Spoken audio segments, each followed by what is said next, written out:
Greetings and salutations, everybody, and welcome back to the Phightins final here on the Edge of Philly Sports. With your boy Matty B on this Sunday evening, coming at you a little under the weather, but you know what? The show must go on. And it's funny how the sport of baseball can get our feelings going from one extreme to the next in a very short period of time. Phillies today, 3-0 losers at the hands of the Minnesota Twins, thus failing to capture the series, losing 2 out of 3 to Minnesota, and taking I guess the series as we went into this thing on Friday night. It was, and then of course with the ass whipping on Friday night of the Twins, the Phillies were riding high, but man, baseball has a tendency to put you and smack you back down to earth as the Phillies over the last two games offensively went silent. The bats, the one run over the last two games is not going to cut it in the major leagues. And today, 3-0, another offensive anemic game, and we're going to get into all that. Ranger Suarez pitched his butt off today.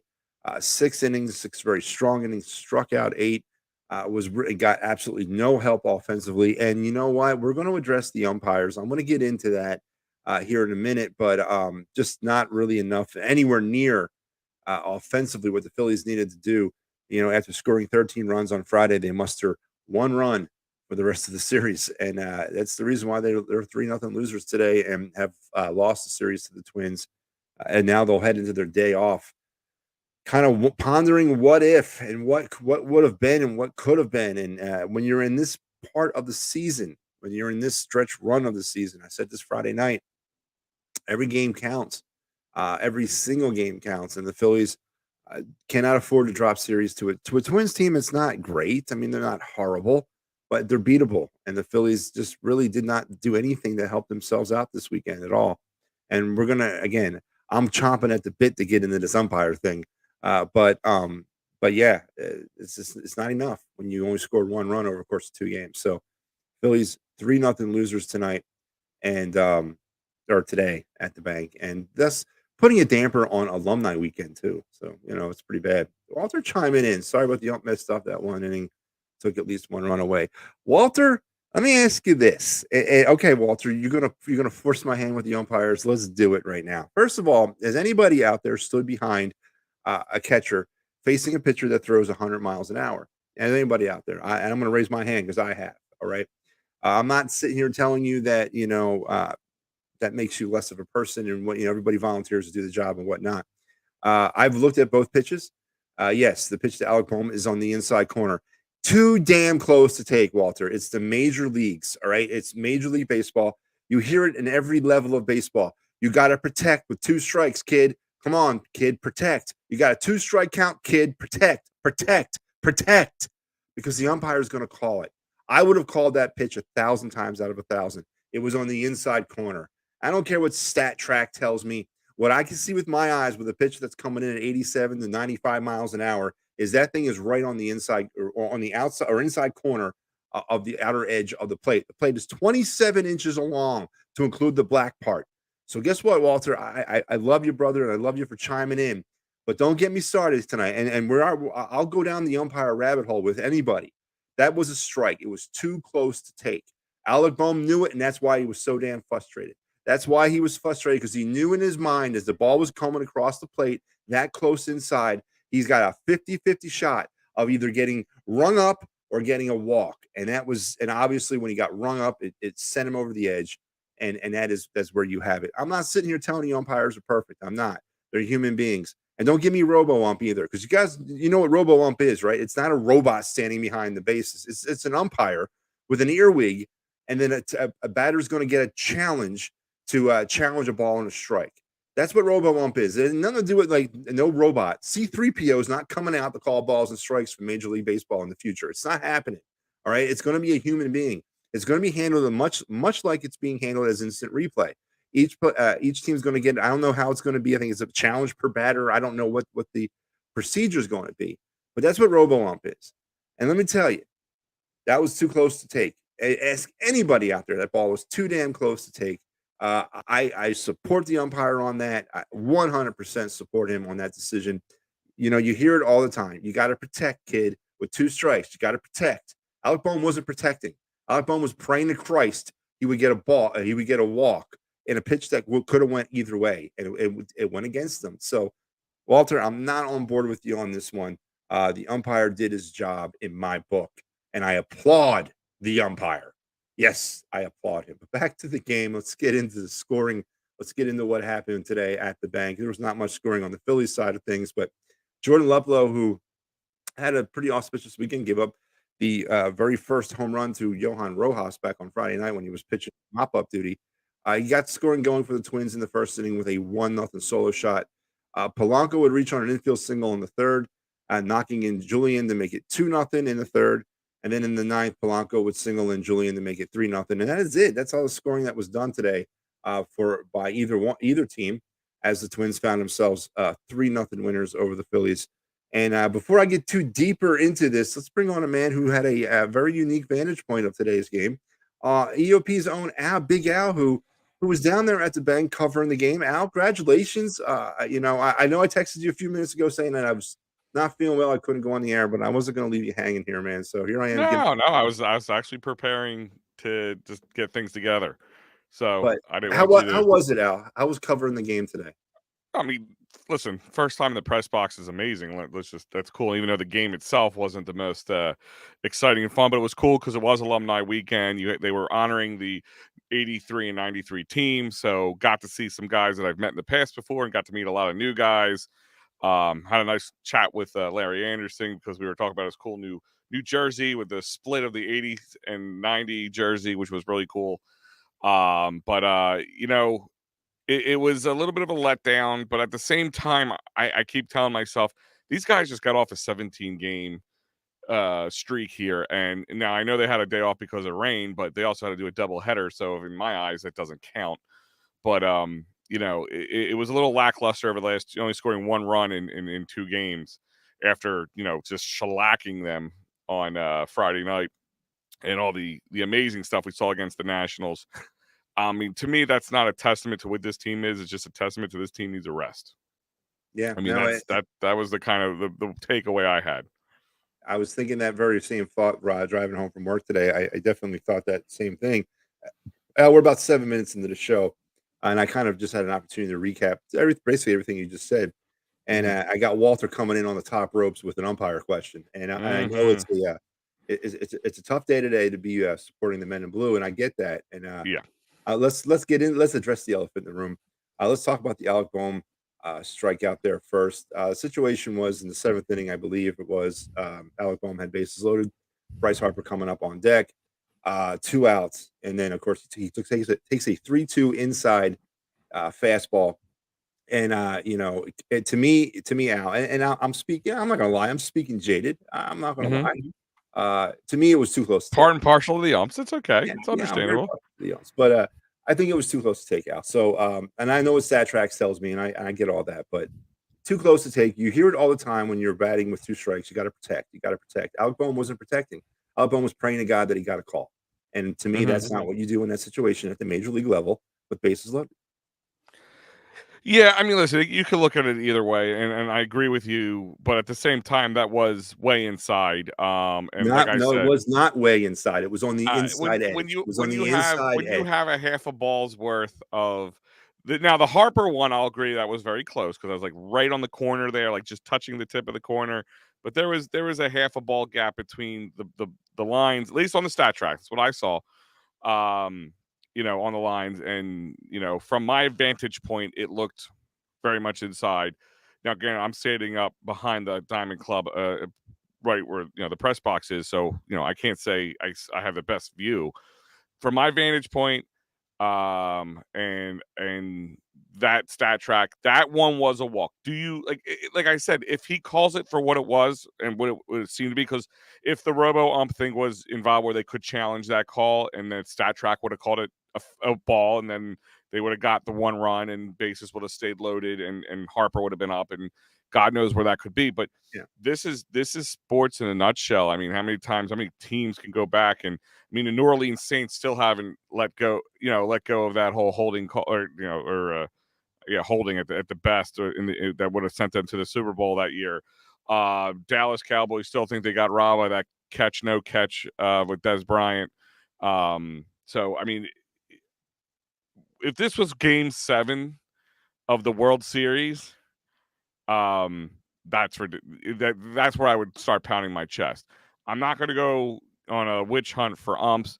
Listen. What was frustrating today was the team was frustrating. So, but you get to a point where you're like, okay, maybe we're gonna make some headway here. Got bases loaded, full count. What should have been a ball was called a strike. If this was a if this game wasn't as tight or it had a lot more time in front of it and the team wasn't struggling to get the ball get a guy on base and get a guy in scoring position, it wouldn't have been as much of a big deal. So that's how I look at it. It sucks because would have made a difference. Possibly that could have been, like I said, you would have had at least one run on there.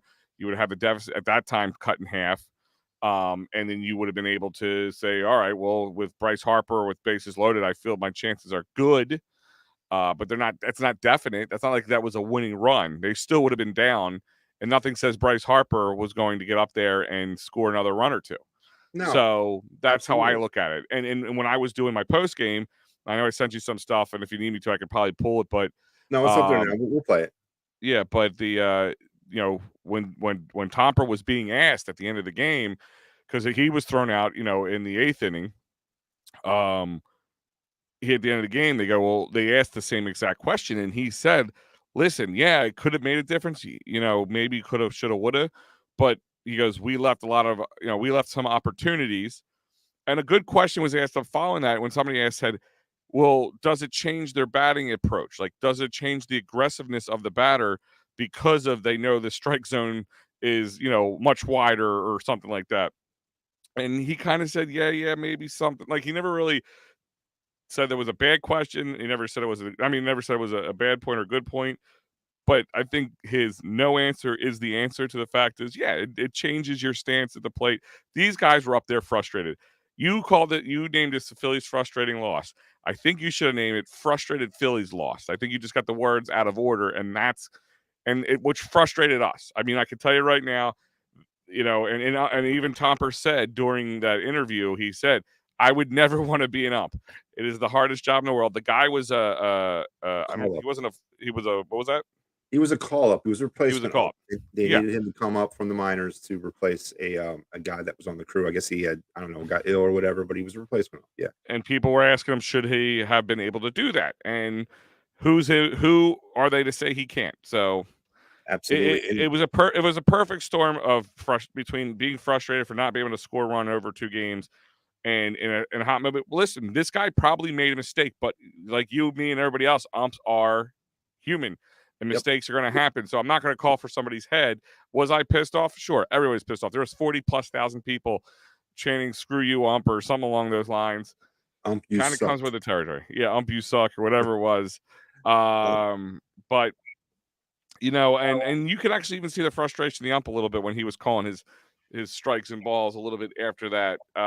Not saying he kind of like started doing things on purpose, but you could see that was getting under his skin, which that's why I say, guys, like sitting there screaming "screw you, ump" or "you ump, you suck" sometimes can be very, hurtful going forward.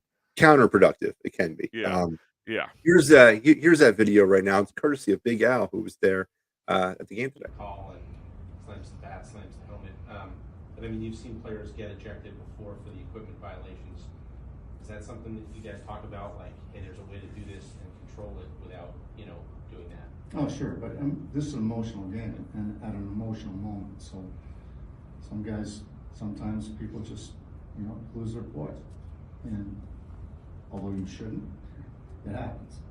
You feel like there's Of course, Rob Thompson, speaking of the ejection of Alec Boehm, who threw his equipment down. And to be honest with you, he was lucky he didn't get thrown out as soon as he threw his bat down or threw his equipment. You knew. I think he wanted to get thrown at that point. Right. It's almost like, remember when Trey Turner got thrown out a few weeks back?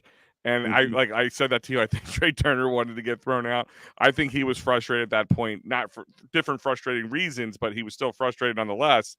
And that's why he wanted to get thrown out. And that's why Tomper got thrown out in the 8th, because he was just protecting his guy. I mean, actually, I don't know if you guys saw it on TV, but when Stott got called out the next time he was at bat, he threw his helmet down to the point that a big old blue chunk of plastic came flying up in the air. So I don't know if that was caught on TV or not, but right where my vantage point, you couldn't miss it. Yep. And here's the second part of the opportunities, but once the hitters aren't sure what the strike zone is, then don't they have to become more aggressive and doesn't make it more difficult? Yeah. I mean, it makes at bats a little bit more difficult if the guy behind the plate is a little inconsistent that day. But we had some good pitches to hit and didn't get it done. So. Do you think fill-in umps should be home plate umpires? What's that? Do you think the fill-in umps should be the home plate umpires? Well, yeah. Okay. I don't have a problem. Heat of the moment. Yeah, and the funny thing is that the follow up to that was like, somebody said, or he responded back because I kind of cut it off before that. People weren't agreeing with some of when they were appealing to first base with some of the bat check calls, and if he was over there, would anybody have been happier because the guy was calling every time was a strike or it was a swing when they felt like it wasn't. Now, from my vantage point, I couldn't tell you if it wasn't or wasn't, but there was a few times in a row that people, disagreed with. They're going to disagree with. I mean, they were yelling at him when he would call a strike when it was right down the plate. Like, I'm looking at the video and it's like, in the middle at that point, they were just piling on, or being condescending when he calls a good strike or a ball. You know what I mean? So, the whole place was frustrated. I mean, like I said, we all saw some amazing baseball over the last few days, especially at the end of that national series in the first game of this series. Right. And I think not scoring more than one run in 2 games really, I mean, like I said, left this team super frustrated. I mean, like I said, I was in the locker room later. You could hear a pin drop at times, or somebody chewing on pizza because those guys must have got pizza coming off the field because they all walked in scarfing a slice of pizza down. So just to kind of like inform people about inconsistent strike zones, and I love when I hear people, players, managers, coaches alike, say that the umpire is inconsistent with a strike zone. I want to remind people what the strike zone is.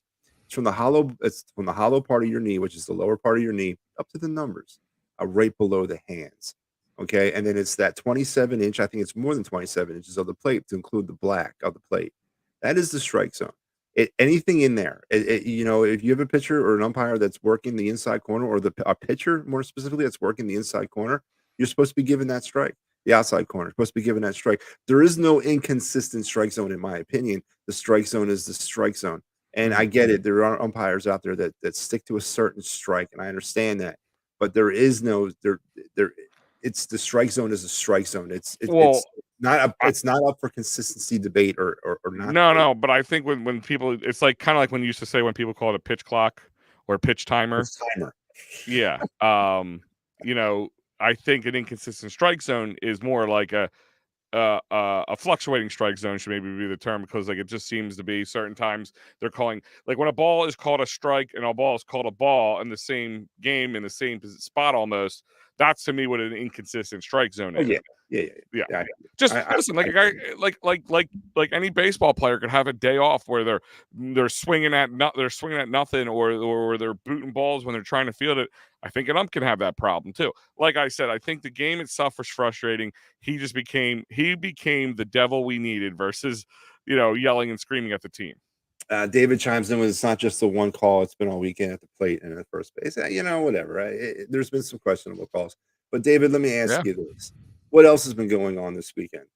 In the inability to score, to get runners in on scoring position. The fact that the Philly pitching staff that last season gave up 149 home runs is now giving up 137, 118 games into this season. That's not the ump's fault. All right. There's been a lot of inconsistencies with this team, and I'm not going to say the umpires are not in there, but to blame the umpires, to sit there and blame the umpires for the Phillies' struggles in this weekend is a lot like blaming the officials for the Eagles' loss in the Super Bowl. It doesn't hold any validity with me. It's kind of like the grass situation. Both teams had to deal with it. Both teams had and like I said, maybe this guy was super nervous too, being caught up from the minors, being put behind home plate. Do I agree that should have maybe they not put him behind the home plate? I can say yes, but sooner or later, everybody has to have a first time. Like you can't at one point if you're never going to let somebody do it their first time, then nobody will ever do it.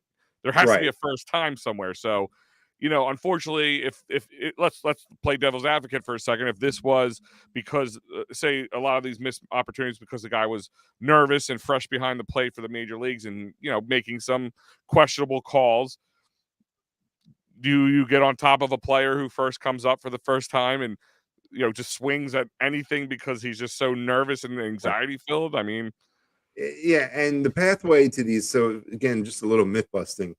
You don't like become an umpire tomorrow, and then the next day you're in Yankee Stadium calling a game against the Red Sox. It's the pathway to the major leagues. It's about a 6 to 10 year process that starts down there in the rookie leagues, and then you literally work your way up through the minors just like a player would. You go to the rookie league, the low A, to high A, to double A, to triple A, and then eventually you find your way onto a crew in the major league level. So they do their best on trying to prepare these guys for that opportunity and that level. And I'm not, again, you're right though. This could have been his big moment. Maybe he went to his head a little bit. I get that, but it's a lot to ask for a call up guy to get put on the plate. I mean, and in Philly, let's be honest, and in yeah. Philly, like I might have if I'm a guy bringing up, like if I'm the guy who calls up umps, I might be like, I'm not putting the guy behind the plate in Philadelphia. You know what I mean? But I wonder if he had to because it was the guy's turn and they had to go in I know they have like a rotation to it and all that stuff. Yeah. You would know better than I would, but I know there's a rotation to it, and maybe it was just this guy's rotation, and because he was the replacement, just like if you had a guy who got injured, second string. Bryce Harper. Bryce Next man Harper up. had back spasms, and they had to put somebody in. You couldn't move. You couldn't do anything else but take what you had and deal with it. So, again, one game in one we're Phillies fans. We live and die by the win. We live and die by this team, and we in 2 days time, this team sucks and they'll never make it to the postseason just because of 2 games. I mean, they're gonna have some time off now. You get 2 games. You have a day off tomorrow with 2 games the next day, and then off again. So that does give that gives them a little rest, and I think well needed. I mean, even to the point, I think the staff was seeing it because for Rob Thompson, he's a very open guy, but when he said the other day that Taijuan Walker, like we're gonna skip his next turn because of the 2 days off and push him down the line, so he's gonna get like over a week off. So that's a telling sign to me. Telling sign of 2 things: either these guys are really tired, or you got a guy who has a problem with velo and command. And when you have both of those problems, this could be what we saw from Taijuan Walker in April. Yeah. Which I'm really hoping. Like, I'm a little nervous about. Be honest, I'm not like so nervous like it's the end of the world, but I am a little nervous because let's be honest, him and Ranger, really, were the unsung heroes in June because the bats came alive, but the fact that you had one guy batting 1.5 and the other guy batting less than that, pitching less than that, is kind of forgotten about. Range, like they all seem to have like the last couple times with Taijuan, especially like his last game before, he had a little bit of a hiccup, say in the first inning, scored a run, got bases loaded, was able to get himself out of that jam, and he was just cooking with gas for the rest of the game. That wasn't the case the other day. Ranger, decent game. If your starting pitcher gives up 2 runs in 6 innings or more, he did his job. Really, it falls on the bats here. Whose fault is it? Nobody got really got it going. I mean, and give Trey Turner credit after all this stuff he went through. Even last night when he had a way of hiding behind of not doing well, he still went 3 for 3, and he also had another run today. So there's some silver linings found in these not so great days. And don't forget, if you find yourself in a jam in life and you have some workman's compensation, motor vehicle accident, personal injury, criminal law questions or concerns, Dave Cherry is the man to call, 610-565-0300. For all those and more, Dave will be your friend and he'll listen. And as I told you guys on the show a while back, I picture Dave with a leather-bound book office that smells of mahogany and burgundy. Rich mahogany. Yeah, so and maybe a fireplace going on there. So give Dave a call. Maybe you can validate or verify that claim that I'm having about his office. And the fact that I'm thinking about the man's office, don't judge me. All right. Also, if you're wanting to travel like the pros, look no further than Philly sports trips. We got you covered, or they got you covered for this year's this Eagles season that is ongoing. Yesterday was the Eagles preseason debut against the Ravens. but they're going to get you covered for all the Eagle road trips in 2024, as well as this trip out to San Diego. Al, you have firsthand knowledge. Is this still open Oh, no, actually, that one is closed. So the next Phillies trip they have on the books technically is until spring training. I mean, they might open some up between now and then, but the next away trip is going to technically be the spring training. And then, of course, this London trip you have up here. So make sure you're over to phillysportstrips.com. Everything they got to offer you for the Phillies, Flyers, Sixers, Eagles, and Union, they got you covered. Travel like the pros, phillysportstrips.com. Al, let's transition, as I mentioned a little bit about the pitching. Ranger today, six and a third, 6 hits, 2 runs. They were earned, 3 walks, 8 strikeouts, and he got a home run. 92 pitches through 6 innings. His ERA now is 3.88. He suffers a loss, 2-6 now on the year, but all in all, you can't really be that upset about the pitching effort that Ranger gave. He just got absolutely no offensive support. And as we heat up down the stretch, and with the addition of Michael Lorenzen, obviously throwing a no-hitter, this is not a bad problem for the Phillies to have if there is issues with Taijuan Walker. It doesn't seem so doom and gloom now because we got some back end stability with both Ranger and Lorenzen. But this is what Ranger had to say after the game through his translator or interpreter, courtesy of Big Al. Me sentido confiado, tirando la bola en la zona y eso es lo que me ha ayudado. I felt pretty good today. The last couple of outings, the times that I've been on the mound, I felt good. I felt comfortable. I felt that I've had good command of my pitches in the strike zones. So that's How would you characterize the entire homestand? ¿Cómo tú caracterizarías esta semana aquí en casa? No, me gustó bastante.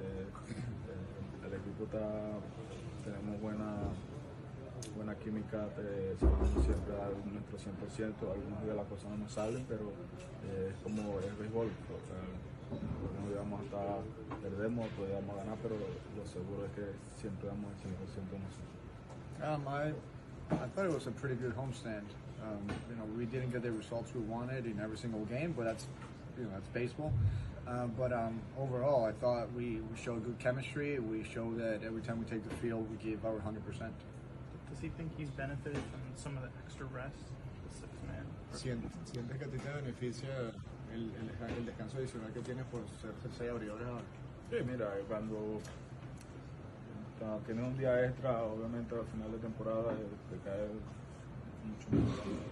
Yeah, and especially towards the end of the season, it helps when you have an extra day to rest. I don't complain about that.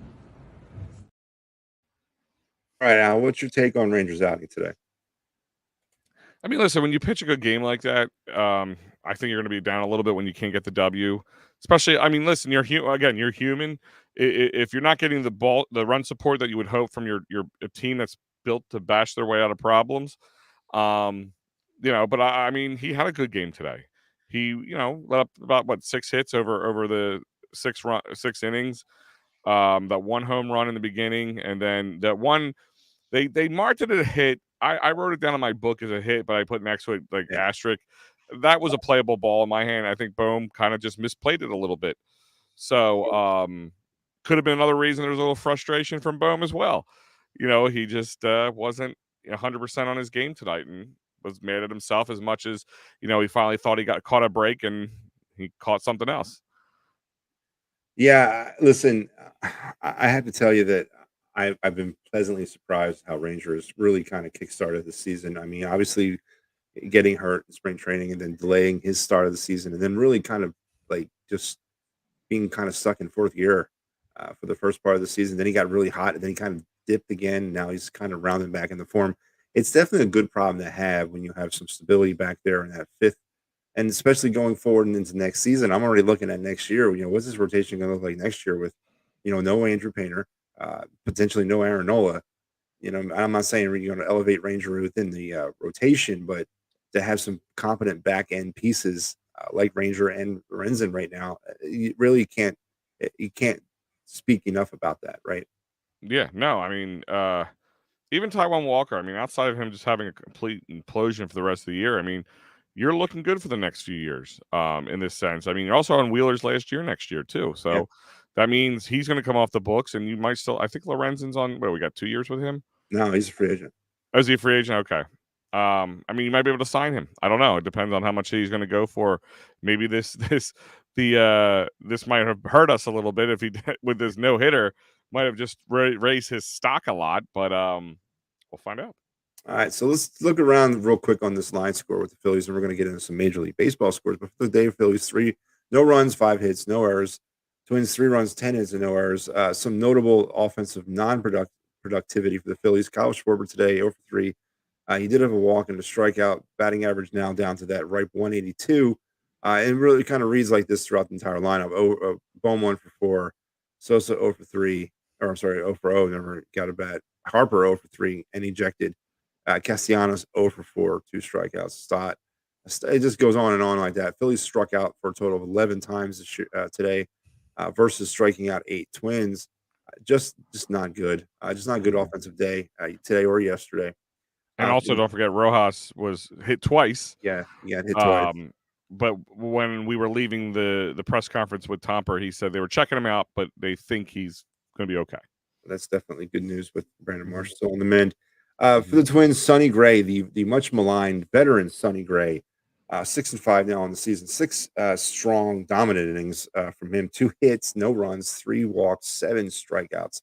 He only pitched 88 pitches in those 6 innings as he basically kept the Phillies at bay. Jax, Thibaut, Pagan, and Duran. Duran getting the save for the Twins, his 21st of the year. And there you have 3-0 now. Let's now transition a little bit here to some scores around Major League Baseball on this Sunday. Games that are still going on right now. It is 5-5 Reds and Pirates in the top of the 10th, and it's 7-4 Mets over the Braves in the the bottom of the 7th. Games that have gone final. Red Sox over the Tigers 6-3. Nationals 8-7 victory over the Athletics. The Reds lost 4-2 to the Pirates. 11-4 Blue Jays over the Cubs. 9-2 Guardians over Rays. Marlins 8-7 winners over the Yankees. Angels outdueled the Astros 2-1. Brewers 7-3 over the White Sox. In 10 innings, the Giants defeated the Rangers 3-2. Not good for the Phillies. In 10 innings, the Orioles 5-3 over the Mariners. And the Dodgers over the Rockies 8-3. And the Diamondbacks over the Padres 5-4. And let's take these to the most updated version of the standings right now in the wild card race. Phillies still maintaining that 1.5 lead over the Giants for that number 1 wild card position. Giants, Marlins, Cubs, Reds, Diamondbacks, and to a lesser extent now the 5.5 games off the pace. Padres still kind of in the mix there for the wild card in the National League East. Phillies are now 11.5 games behind the Atlanta Braves, as I hope we're not losing sight of the division. I know the other night when there were 9.5 games out, I was feeling a lot better, but yeah, there you have it. Stay under that double-digit position. Nice. Yeah, 1 step forward, 2 steps back type mentality right now. Really can't have it. Al, before we sign off for the night, let's talk a little bit about the next series. Phillies that are on the way now. Toronto, day off, two games in Toronto, and then day off again, and then down to DC for 3. So. And isn't one of them in Williamsport? I understand. Oh yeah, one of them's at the Little League World Series next Sunday. Is it the first one? Do they go there and then they? No, I think it's Sunday's game. Oh, Sunday's game. Okay. Pretty sure it is. So that's pretty cool. And local Delco team. Yeah, media Little League. So good for them. So Al, the next intriguing 5 games.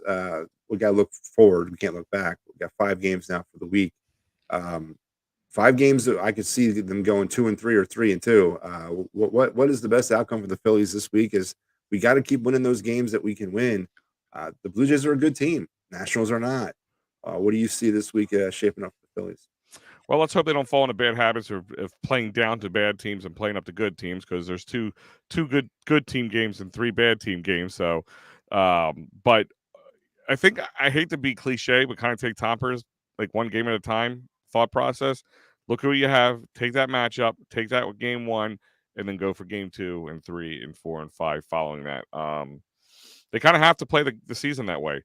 Like you said, I would love them to get, the make some headway in the standings in the National League East, but just keep winning. I mean, the Braves have to start losing for that to be plausible.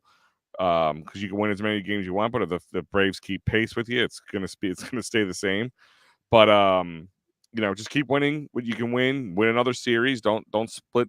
I mean, it's hard to win a 2-game series sometimes, but you know what? Take the 2-game series, take 2 for 3 of 3 from the Nationals, and that you're back up to 2 more series wins again. Yeah. So, One and game then at a time. if you win that, that's what you're 4-5 or 5-6 in the last 6 series. Yeah. I'll take that. Absolutely. Walter chimes back in, says he said yesterday to you, Al, that we found out Soto and Marte don't need to come in late in close games. I'm glad to see Marte back in the minors, absolutely where he belongs. Now, Dylan Blovely doesn't need to come in late in games. Obviously, he's referring to Dylan Covey, which Yeah. I'm amazed he's still with the team. I don't know how that's even possible, but yeah, he's still there, and he came in, pitched well today, and then mentioning Junior Marte. I always thought he was the mop-up guy when things went really bad. Just send him in there to get us through this game. He's Or a if we're up, 13-2 guy. Yeah. yeah. or if we're doing really well, just go in there and let him eat up innings. I guess we can kind of end the show on this. The bullpen has been a little bit mind-numbing lately.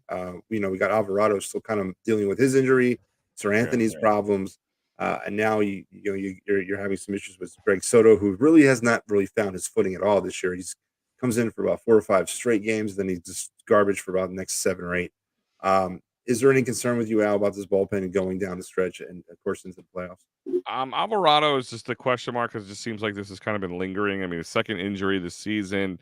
We keep hearing, he's going to be throwing a bullpen. Then it was thrown off by the weather, and now he was supposed to throw one today, I think. And then that means they're going to send him down to the minors for some action. So I mean, it's just like it seems like at this point, it looks like it might be September by the time we see him back up.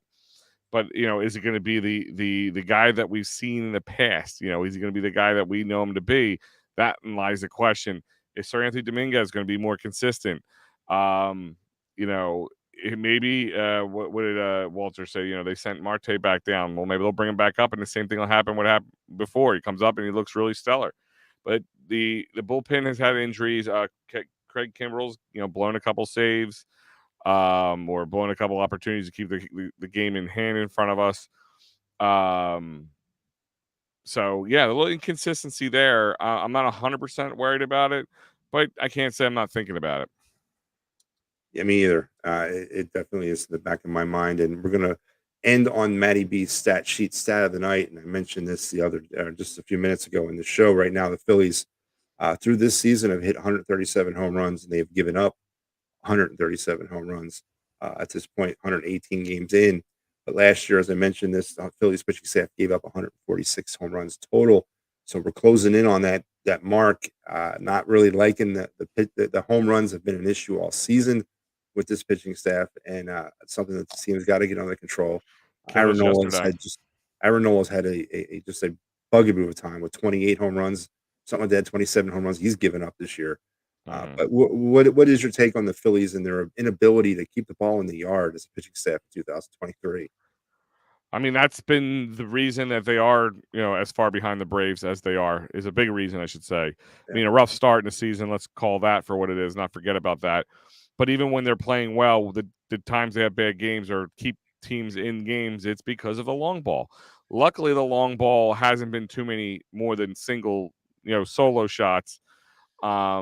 But they add up. And like you said, when you're 1 for 1 on giving up and taking, never a good ratio to have. Never a good ratio to have.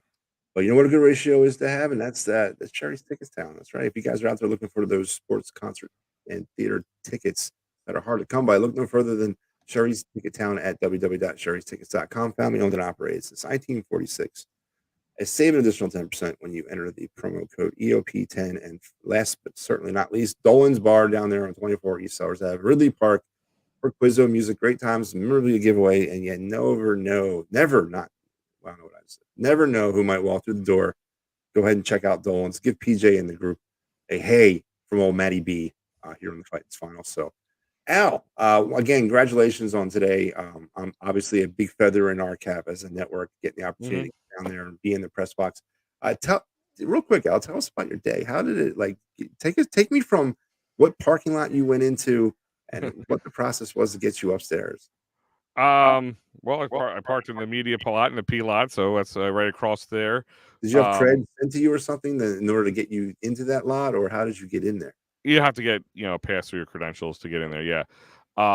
They do open that P lot a lot during games, or Eagles games, not so much Phillies games unless it's necessary. But that one thing is I know some guys there from having them on as guests or getting to know them from what we were doing, but never being in the press box. So I was able to like go in there and kind of blend in with everybody. Like this isn't my first time, so that was a plus. Big shout out to Mike Luongo for being that guy that was kind of like, hey, come meet Al. Like Taryn Hatcher was there, and he goes, Taryn, come meet Al. Trying to think who else did I get a chance to.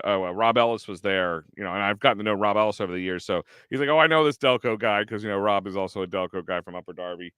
Tom McCarthy, and then Larry Anderson and Crucker and all those guys. So everybody's in line for breakfast, and he's kind of walking me down the line, saying meet out, like I was somebody important. But like one thing I could say is everybody is as cool as you think they are. By the way, like I haven't met anybody like I'm like you don't want to meet some people because sooner or later they're gonna let you down. But everybody seemed like really cool.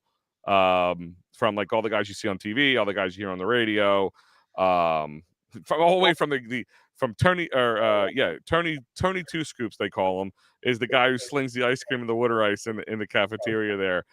He's the coolest dude in the world. He's like one of the most famous guys there. Like I mean, guys went out of their way like to go say hi to him like you would. And the best part of the press box is sitting behind you is at the back was Charlie Manuel and Larry Bowe and I guess their wives, and then Mike Schmidt was there for a little bit too before the whole shebang started. So, and those guys will talk to anybody. Like they're really cool. And he's like, actually, Charlie calls me over. He goes, come here. Settle something for us. Like, and it's just, they're asking me a question about like, I don't even remember. I said, guys, you'll forget more about baseball tomorrow than I'll know in my entire life. So how am I going to answer this question? Break up a baseball question between Larry Boa and Charlie Manuel. Oh, I would do it in a heartbeat. Oh no, I know I do it. I sit there. I'm just saying, like, but who am I to do so? Oh, but you're Big Al from EOP, Sure, absolutely. So was the food good? I mean, what did they have? During the 1 o'clock games, it's breakfast stuff, so it was all breakfast. But they had some other things, but it was mainly breakfast things and things like that. But yeah, no, the spread's good there. Like I said, the people working there are really cool too. Like come here, hun. Put like the cafeteria at school. Okay, here's a little extra for you. I'm like, do I look like I need extra? And it was funny because I was standing in line and Taryn was right next to me, and I was with the other guy I was telling you, Mike. And he's getting something, and the guy, she goes like, "You want some more?" And I said, "No." I said to be honest with you, I was making a joke to the lady behind the counter. I said, not as a joke, but my wife's a lot better looking than me, so I can't eat too much more. I get to a point I have this much wiggle room. If I go any more, my wife's probably gonna walk out on me.